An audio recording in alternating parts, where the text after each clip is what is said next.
Global pandemic. 2 words, 1 short sentence, unending dread and anxiety. As the world scrambles to return to normal as fast as possible, panic buying, stockpiling, and fearful hoarding have taken over. People almost trip over one another in an attempt to make sure they have stuff. From food to furniture to entertainment systems, many are rushing to fill their homes with everything that might possibly be needed in order to be satisfied. But out there, amidst the chaos, there's another kind of lifestyle that has been slowly growing in popularity over the last few years.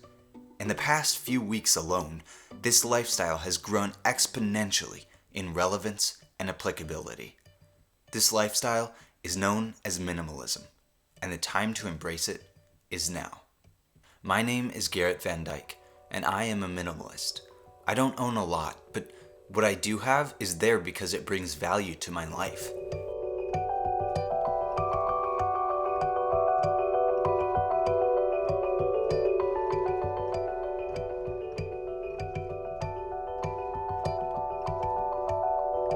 During the COVID-19 pandemic, the massive economic upheaval has people searching for new purpose and meaning in themselves and in the things they own. Suddenly, people's homes have to function not just as a place you go at the end of the day, but as a gym, a home office, a sleeping space, a cooking space, and so much more. While many are turning to the idea of having more stuff in order to fulfill their needs, others are quietly realizing that what makes their living space a home is not necessarily the things themselves, but how they are used and cherished. Instead of buying more stuff to fill every need, these people, dubbing themselves minimalists, focus on just the essentials. In the minimalist mindset, just the things that bring value to your life and improve your quality of life are the things that are needed. Everything else can be removed so that you can focus on what's more important to you. Things like family or friends or just enjoying the moment. I sat down with a few fellow minimalists who have publicly expressed their lifestyles in order to help others improve themselves and their surroundings. Here's what they had to say about minimalism and how it's affected during this global pandemic. My name is Eric. I'm an electrical engineer by day, and from time to time I run a YouTube channel on the side called Huga. Eric's YouTube channel, Huga, has been slowly growing since 2017 to over 150,000 subscribers today. It focuses on the lifestyle aspects of minimalism and a Danish concept called Hygge, which is what the channel is named after. Hygge, in loose terms, means living in the moment, or in Eric's words, it's kind of just Christmas every day. Here's what Eric had to say about being a minimalist during a crisis. I feel content, I think, is like the right word. I'm not really looking for more things to do. I'm pretty happy with where I'm at, despite where everything is. Not to sound like insensitive, but it hasn't been hard, I guess, to transition. It's still kind of everyday life, and I still try and make the most of what's at home and what's around me, and making sure just to appreciate the small things. And I think that's kind of what minimalism does, is it kind of forces you to slow down and just appreciate what's around you. And it does show you don't need a lot of stuff to be happy or successful in life, which I think is kind of society's own doing, where we think we need more to satisfy something that can never be satisfied. So I think just learn to be content. Minimalism isn't as scary as it seems to be, I think, to some people. Eric provided some useful insight into the world of minimalism during COVID-19.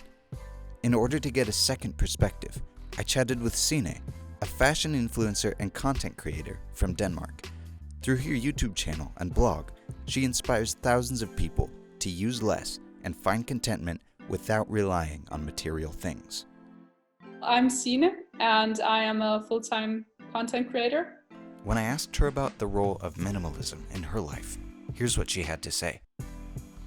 It's not so much about a certain style. It can be that as well. I know that I'm definitely a stereotypical minimalist. If you look at my home and if you look at my wardrobe, everything is like white, gray, and black. And I don't have that many things and that many possessions, but I definitely feel like it's important to always think about the fact that it's not so much how many possessions you have or what kind of style you have. Like anyone can be a minimalist. It's more about a mindset and more about really experiencing the power of less, because that is, it really does impact your life in some way, and less can be different from individual to individual. I feel like when you have that practice and when you really when you really experience the power of less and like being more satisfied with what you have in general a lot along the way, then I feel like in a situation like this, when you are not able to just visit all the shops or all the cafes like you usually would be able to, then I feel like you're already kind of like, you've already practiced the art of limitation so much that it can kind of help you in a situation like this. It's more important to look into why you should do this. So I try to always like have that angle somehow in my content as well, because I really want people to experience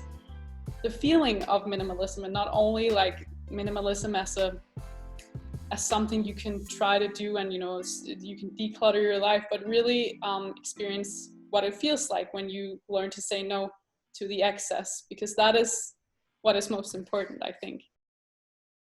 It's clear to me, and obviously many others, that during a time when the world is so driven by consumerism, minimalism has many benefits. If COVID-19 has shown us anything, it's that we spend far too much time chasing material wealth and acquiring things, and not enough time with each other, checking in with each other, caring for each other, and making unforgettable memories that will last a lifetime. Minimalism isn't just about owning less stuff. It's about being intentional with what you do have. Minimalism is both a tool and a lifestyle that can help you make the most of your time, relationships, and other things that are important to you. It can help you evade the feelings of dread and anxiety that can come out of a global pandemic like this, and ultimately help you stay calm during a crisis.